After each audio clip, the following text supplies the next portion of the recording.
قل يا أيها الناس إن كنتم في شك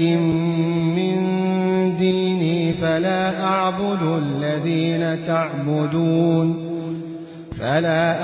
الذين تعبدون من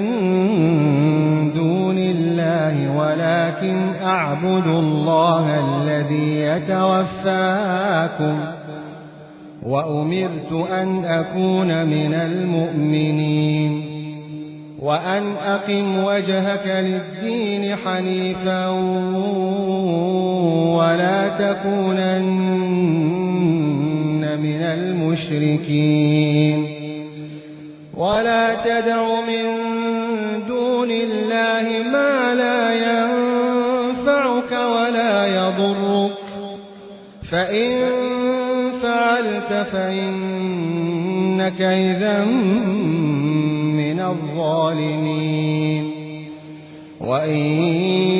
يمسسك الله بضر فلا كاشف له إلا هو وإن يردك بخير فلا راد لفضله يصيب به من يشاء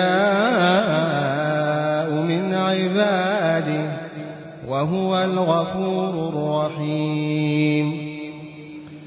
قل يا أيها الناس قد جاءكم الحق من ربكم فمن اهتدى فإنما يهتدي لنفسه ومن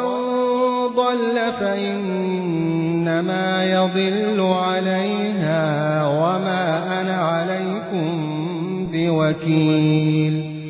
واتبع ما يوحى إليك واصبر حتى